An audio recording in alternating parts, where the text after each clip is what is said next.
So today I'm going to be talking about kind of a controversial topic when it comes to older people. And of course, today I'm going to be talking about people who are more my age than older people. However, if you are a millennial or if you're basically under the age of 40, this could be a big topic for you. And that is, so many people say that they will never be able to retire.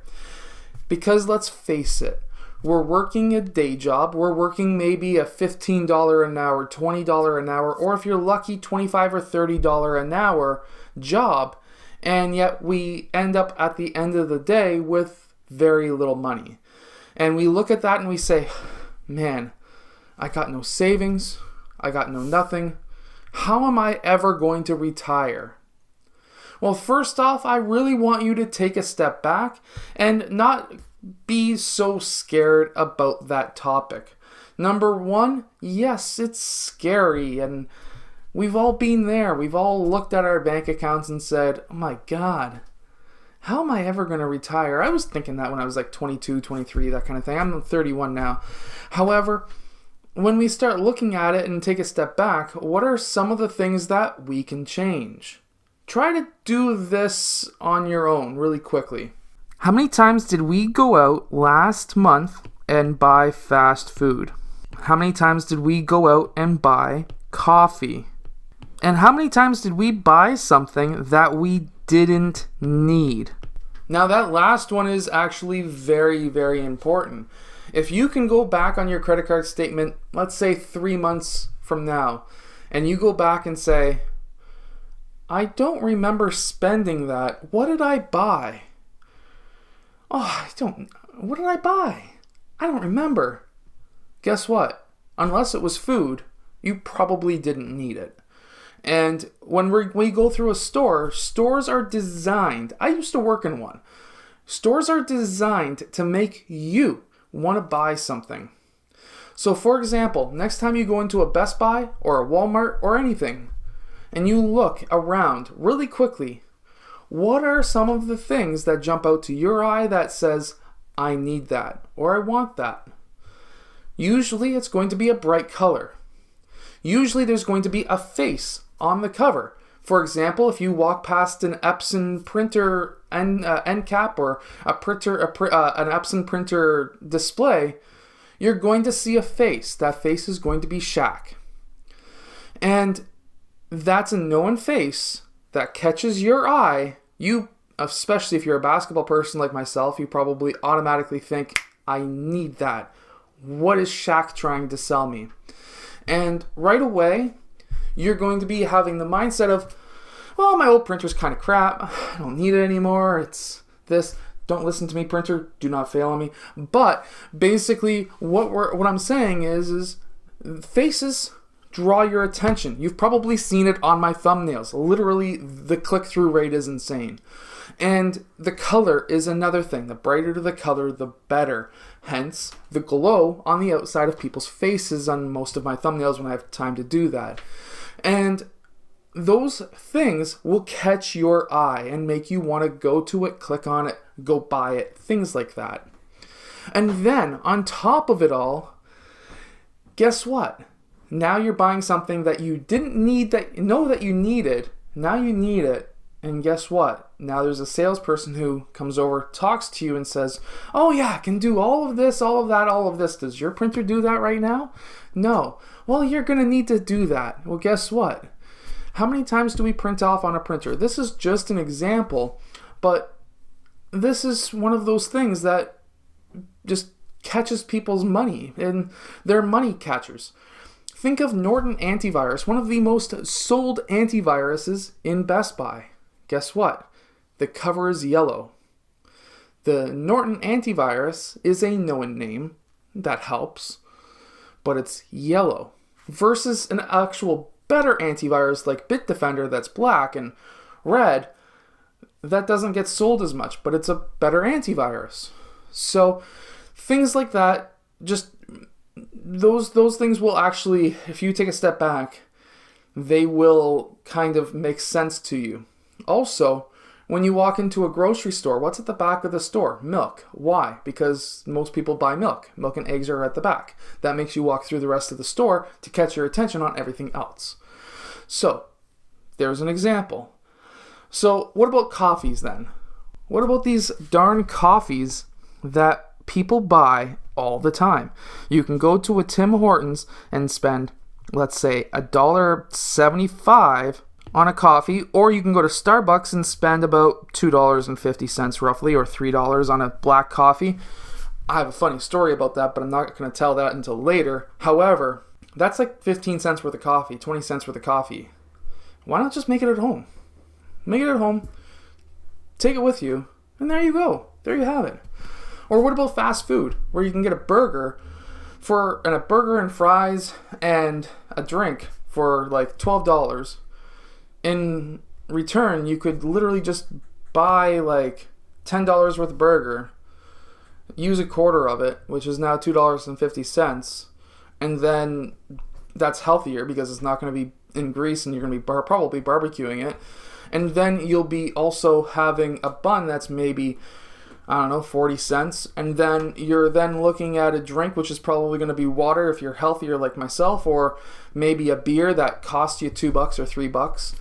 And then you look at fries, and you're not going to be having fries. You might have a salad that costs you maybe less than $1. You're all together and all in at like $7. That's $5 from a meal that you saved. So things like this, you can really start looking at your bills and say, wow, I can actually save a lot of money. But save is a bad word. So why is saving a bad word? Because many people, when they think of saving, when they save and they want to save for retirement, what will they do? Well, our parents and our grandparents used to always say, just put it into a savings account and it'll collect interest. And maybe if your parents or your grandparents were into GICs, they'll say, go into a GIC because you're going to get interest and it's guaranteed. It's a higher interest rate than a checking or savings account and you'll be fine. Well, guess what? Interest is literally nothing these days, to a point where it's not even 0.5%. And at that point in time, at least currently, it's less than like 0.25%. When you start looking at that, you're like, inflation's at 2%, and then this year it might be hitting 4%. My God, I'm losing money. If I put $100,000 into a GIC, and it's making me 0.5% if I'm lucky, and at that point inflation goes at 2%, well, that just made me lose $1,500 because that inflation, everything is more expensive by 1.5% on $100,000 means I just lost $1,500 by putting it in there. Yet I still have the initial investment, but I don't have the same buying power as I did before. So that's why saving is bad in a way, and you want to invest these days because there's no way of making any kind of money in a savings account or even in GICs. And what you're looking at is maybe something simple and easy like SPY or ZSP or something like that. These are ETFs. So instead, if you want an easy route, invest into something like an ETF. There's many different types of ETFs. There's covered call ETFs. There's also index ETFs, and those are kind of the more popular ones for those who don't really necessarily want to take time and effort and energy into trying to figure out what the best investment is. And in at least an index ETF or something like that, you can then basically get, if you're in the States, an SPY, which is an index that covers the whole broad S&P 500 market, or you can get ZSP if you're in Canada, which is an example. There's a whole bunch of different options, but ZSP is the BMO equivalent of SPY, and at that point, you can just invest in the market. It goes up about 8% a year. You get about 1.25% of a dividend, and at that point in time, you can reinvest that dividend and just basically have that money grow way higher than inflation, way higher than even interest. And it's an index, which means that as long as the whole entire market goes up, you're fine. Now you may be saying, well, man, what are you talking about? The stock market just plummeted a year ago.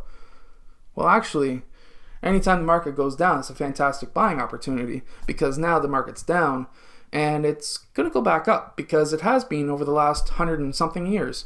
So unless the whole world burns down, you're not going to be really losing your money for very long. And then when you're getting closer to retirement, when you're in the 50, 60-year-old range, you could go with something that's a lot higher in dividends, which will pay you while you have your money invested, something like a TD Bank or a BMO or a Royal Bank of Canada, or just an ETF that covers all of Canada, which you can get something like, I think it's VTI, which is like a 3.7, 3.8% dividend roughly, and at that point you can just have most of the high dividend stocks in a portfolio, and you're making 3.8%. And that may not seem like a lot, but let's say you had $100,000 invested, that's now $3,800 that you're making every single year on top of your retirement pay, whether it be a pension from your work. If you don't have a pension from your work, then pension from the government. And at that point, at least it's something else that's coming in. However, the earlier that you invest, the better, because then that money grows faster and bigger. Now, what about these weird covered call ETFs? What is that? Well, basically what a covered call ETF is basically the yield, which is essentially the dividend in a way, is going to be much higher. Usually you're looking at between 5 and 10% dividends depending on the ETF. And at that point, if you've got $100,000 invested, you can make around $5,000 to $10,000 a year. And hopefully by the time you're 60, 65, 70, you should hopefully have more than $100,000 invested. But at that point, you can then switch your investment goals over and make a lot more money, and not necessarily more money, but more income, so that you can now live off that money that's invested without taking your initial investment out. Because a lot of the time when you're starting to talk about these GICs, RRSP investments, things like that, the bank will sell it to you and say, well, hey, when you start getting to this age, you're going to start taking from your initial investment. Well, that's something that I would suggest not doing, and try to live as much as you can off of dividends, because at that point you still have your initial investment in case shit hits the fan and you need to, let's say, go into an old age home, and then you've got at least something in there to say, well, here's a lot of money, because old age homes are a heck of a lot of money.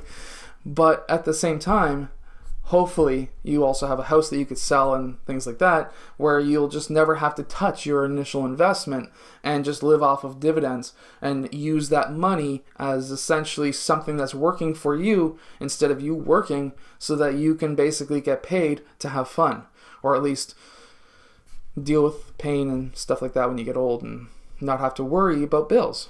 So altogether, this will, right there, that will make you never be able to retire. However, if you do this, this will allow you to retire, and maybe even retire early.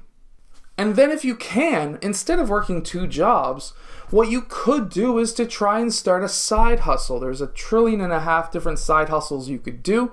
My grandfather used to have a lot of fun cutting out these wood figurines that people would stick in their gardens, and I think he would sell them. If I remember correctly, he used to sell them to some people. And meanwhile, for myself, my side hustle when I worked a job was YouTube and basketball skills training, and now basically what it is I've gone full-time on my business, and YouTube is my full-time thing, and basketball skills training is my side hustle, and things kind of change like that. It's weird, but that is basically how I make my money. And with YouTube, you could do this as well. If you like to travel, you could start a travel channel. The only thing is you do need 1,000 subscribers and 4,000 watch hours, which could take some time. My dad is trying to start a YouTube channel, and he's doing his own thing. But at the same time, it's fun. And you're making, if you can get monetized, you're literally making money when you sleep. So for example, my basketball channel, from the time I go to bed at, like, let's say 10 or 11 o'clock at night, and I wake up in the morning, I've probably amassed about 10,000 views or so. And from there, at $5 per 1,000 views, then at that point, during the night, I've made around $50 by sleeping. And that's just on my basketball channel. It's not including my football channel, my investing channel, or my gaming channel. I've got a lot of channels. But think of ways that you can do like a side hustle that can potentially make you even more money so that you can invest it to have passive income, or something like YouTube where you can invest your time, make the videos, and then have passive income come afterwards. It's all about passive income. Passive income is king, and cash flow is king. So that's why dividends are amazing. Anyways, I hope that you've enjoyed today's video. If you have, hit that like button, subscribe, and I'll see you guys again next time.